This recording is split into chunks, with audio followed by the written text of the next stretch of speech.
Hey there! So, if you're a mental health clinician looking to partner up with Carelon Behavioral Health, you have definitely come to the right place. We're going to break down everything you need to know into a simple, clear roadmap. Let's dive right in. Let's be real, navigating a new provider network can feel like trying to find your way through a giant maze, right? You've got credentialing, different portals, claims. It can be a lot. But don't you worry. We've put together this step-by-step guide to be your roadmap for a successful partnership with Carelon. All right, let's start at the very beginning. In this first section, we'll get you all set up with the essential digital tools and make sure your practice profile is spot on from day one. Okay, your two digital command centers are going to be Provider Connect and e-Services. Just think of these as your go-to spots for all the day-to-day admin work.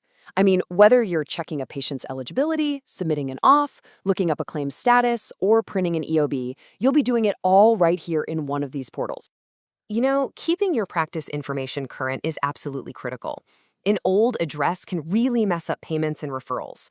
Now, you've got a few options, but Carelon's preferred method by far is CAQH. Seriously, keeping your universal CAQH profile updated is the single most efficient way to make sure everyone has your correct info. Next up, credentialing. So once you're in this system, you have to get through this gate. It's a non-negotiable step you've got to complete before you can see your very first Carelon member. The credentialing journey is really just 4 key steps. First, you apply. And yep, you guessed it, using your CAQH profile is the fastest way to get that done. Next, your application gets reviewed by the National Credentialing Committee. Once they give the green light and your contract is all set, you'll get your official start date. But it's not over. You also have to maintain that status. So how often do you need to maintain that status? Every 3 years. Go ahead and mark your calendar now, because re-credentialing is required to stay an active in-network provider. It's how they make sure all your qualifications are current. Okay, you did it. You're credentialed and ready to see patients. Now we need to talk about the rules of the road. You know, the key operational standards for providing clinical care inside the network. This right here is the foundational concept for everything. Medical necessity. Every single authorization request, every clinical review, it's all measured against this standard. Is the treatment evidence-based? Is it tailored to the specific patient? Is it the least restrictive level of care possible? Really getting this definition is key to your utilization reviews. Now let's talk about access to care, which is a big one. Carelon has some really clear expectations for how quickly members should be able to get an appointment.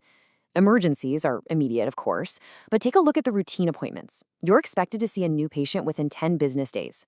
That's a crucial metric to keep in mind for your scheduling. And here's a quick but really important reminder on integrated care. You're expected to coordinate with your patient's other providers, especially their PCP. And documenting these conversations, it's not just good practice, it's a core part of providing that comprehensive care we're all aiming for. All right, let's talk about that final and, let's face it, very important piece of the puzzle, getting paid. A smooth claims process is vital for any practice, so let's get into the key details you need to know to make that happen. Remember this number, 90 days. From the date of service, you have exactly 90 calendar days to get your claim in. If you miss this window, that claim is very likely going to be denied. It is a hard and fast rule. For those of you submitting claims electronically, and that should be pretty much all of you, this is the magic code you need. The payer ID for Carelon is BHOVO. Just double-check that your billing software has this exact ID so your claims get routed correctly from the get-go. This is a key contractual point to always remember. You cannot balance bill. As a participating provider, you're agreeing not to bill a member for the difference between your full charge and the contracted rate. The only things you can collect are those specific member costs, like copays, coinsurance, or deductibles. In our final section, we've pulled together a really valuable summary of the key contacts you'll need and a quick reminder on where to find the most detailed info. Think of this as your go-to resource hub. And here it is, your contact cheat sheet. I'd honestly recommend taking a screenshot of this. Whether you need to check on your credentialing status or ask about an electronic claim, this list has the most important numbers right at your fingertips. And just a heads up, for appeals, you'll find the specific address on your provider status verification, or PSV. Okay, one final and really important point. While this explainer gives you the general rules of the road, benefits can vary a lot between different health plans. The absolute source of truth for a specific member's benefits is always the Carelon Provider Portal. You've got to verify benefits for every single patient every time. So, we've walked you through the entire roadmap. from getting started and credentialed all the way to navigating patient care and getting paid. You have the guide.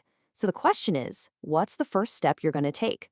Is it updating that CIQH profile? Or maybe training your staff on that 90-day claims deadline? Taking that one concrete first step is the real key to a successful partnership.